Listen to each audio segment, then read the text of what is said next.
Hello, hello, ici Johan. Je faisais un peu de rangement dans ma bibliothèque pour mettre tous mes nouveaux livres et essayer de ranger. Il va m'en falloir une plus grande. De toute façon, je vais peut-être pas tarder à déménager, donc il va falloir plus de place pour tous les livres que j'achète. Et je vous ai demandé sur Instagram si vous voulez que je partage avec vous une sélection de livres que je peux vous recommander pour le nouveau confinement. Et vous avez été nombreux à me dire oui, on veut des recommandations de livres. Donc je vais vous en proposer 7 livres que vous pouvez lire durant ce nouveau confinement, des livres beaucoup axés sur la réflexion, sur la persévérance, le courage, mais des livres que je n'ai pas abordés avant, et surtout des livres qui vont vous faire aussi quelque part voyager, qui vont vous mettre dans des contextes différents, et qui sont beaucoup plus des livres, qu'on peut dire, de la littérature, plutôt que des livres de dev perso ou des livres techniques, qui vont vous amener à réfléchir, aussi à suivre des histoires, et qui sont extrêmement inspirants, que j'ai beaucoup aimé, que j'ai lu d'ailleurs récemment. Donc du coup, voici la sélection, et si vous voulez plus de livres dans tous les styles, j'avais fait une première vidéo durant le premier confinement, et vous avez plein de sélections de livres de plein de thématiques sur ma chaîne YouTube dans la playlist chronique de livres, donc vous pourrez aller voir si vous souhaitez avoir plus de recommandations de livres. Et voici ma petite sélection de la saison 2 du confinement. Donc on va commencer par Antoine de Saint-Exupéry, l'auteur du Petit Prince, avec son livre Vol de nuit, que je vous recommande, qui est un excellent ouvrage là-haut, qui nous emmène dans le contexte d'aviation, qui va vous amener justement dans une histoire vraiment, pour le coup, sur l'aspect du courage, de la persévérance, de la discipline, vraiment très forte. Et c'est un bel ouvrage. Comme les livres que je partageais avec vous sont des livres avec des histoires et des récits, j'ai pas trop envie d'en dire parce que ça risque de spoiler à mort, surtout qu'ils sont pas très longs, et j'ai peur de déraper et de vous spoiler les histoires, donc je vous donne les grands thèmes de ces livres, et si ça vous intéresse, vous pouvez aller vous renseigner dessus, et je vous mettrai les liens en descriptif. Donc Vol de nuit. Et pour ceux qui ont aimé Le Petit Prince, de toute façon ceux qui aiment l'auteur, vous allez voir que c'est un ouvrage qui va vous amener pas mal de réflexions et vous mettre justement dans la peau des protagonistes qui vivent des aventures incroyables. Également un autre livre qui là s'appelle Le Fonceur. Le Fonceur. Et c'est un livre qui se base beaucoup plus sur la persévérance et la résilience.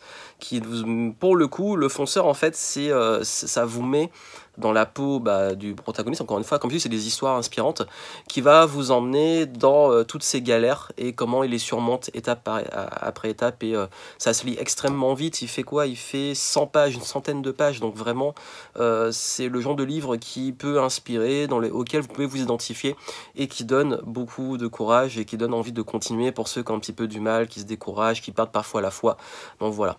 Un autre livre qui, lui, alors pour le coup, celui-là, j'en ai un peu parlé, c'est un livre qui va vous mettre dans la peau de l'histoire des camps de la mort nazis, et il est très fort ce livre. C'est Man's Search for Meaning. En fait, c'est un livre qui vous emmène donc dans la quête du sens de ce qui a pu, l'une des choses les plus horribles qu'il y a pu avoir dans notre histoire. Et du coup, je vous invite fortement à le lire. Il est en anglais, je ne sais pas s'il existe en français, mais en tout cas, faut quand même avoir un bon moral pour le faire, parce que c'est toujours des histoires un peu difficiles, mais qui peuvent vous aider à non seulement relativiser, mais aussi voir que même les pires situations peuvent, si on a le bon mindset, donner du sens à notre existence. Il y a également un autre livre qui a un thème différent, que j'ai trouvé vraiment inspirant dans la forme, qui me fait penser à tous ces films des années 90 de voyage dans le temps, et les gens qui vivent les journées en boucle. C'est Ripley. Alors le concept est vraiment génial, parce que dans Ripley, en fait, vous êtes amené dans la peau donc de quelqu'un qui meurt et qui revient, qui renaît à ses 18 ans, je crois, enfin ouais, en jeune adulte, et qui revit sa vie, et qui n'était pas satisfait de sa vie, et comment dire, Ripley, qui va revivre son existence et faire des nouveaux choix par rapport à tous les regrets qu'il a pu avoir. Et je trouve ça vraiment intéressant. Ça passe pas mal de questions sur la vie, et de se dire, voilà, par rapport à notre existence, si on peut se poser ces questions beaucoup plus tôt et pas attendre qu'il soit trop tard, c'est vraiment intéressant.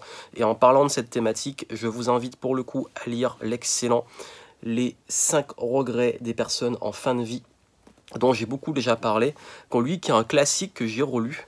et qui parle justement de ce que les gens regrettent sur, dans les soins palliatifs, donc les personnes qui sont en fin de vie, souvent des personnes âgées, et qui disent voilà les regrets qu'elles ont. Mais je sais que les 5 regrets, on les trouve partout en résumé, mais c'est très fort de lire les témoignages et le lire de façon complète, parce que là vous avez vraiment le fond des choses, et ça peut vous aider justement à vous dire voilà ma vie, voilà la situation, et maintenant comment je peux faire en sorte de enfin réaliser mes rêves, faire ce qui est important pour moi et ne pas créer des regrets.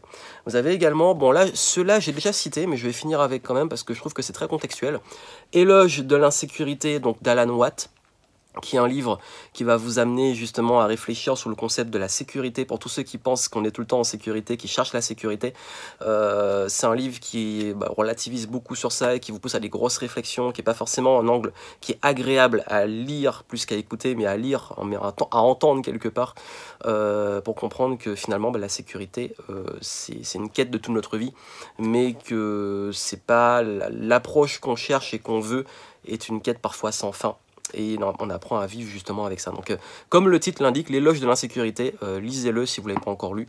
Et je citerai toujours le grand Krishnamurti, donc Première et dernière liberté, qui est un livre qui vous amène justement sur les réflexions sur la liberté, et puis surtout sur la connaissance de soi, le rapport qu'on a avec aussi nous-mêmes et le monde. D'ailleurs, il a fait aussi un excellent livre sur ce contexte, vivre dans un monde en crise. Donc voilà, l'œuvre de Krishnamurti, je recommande toujours, mais je voulais en parler parce que je trouve que c'est à nos heures de grands débats sur différentes formes de liberté, ça peut être intéressant d'avoir une réflexion poussée.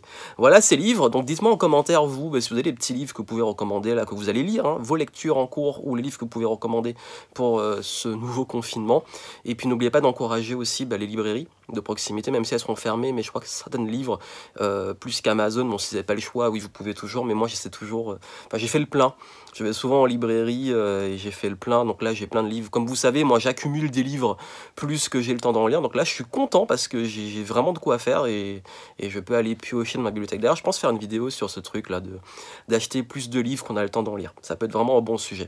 Donc voilà, donc j'espère que ça pourra vous donner des inspirations de lecture. Partagez les vôtres en commentaire. Et puis allez voir la playlist si vous voulez d'autres livres. Et puis suivez la chaîne YouTube et également mon compte Instagram si vous voulez des conseils de lecture et les pépites des livres. Bonne lecture à vous et je vous dis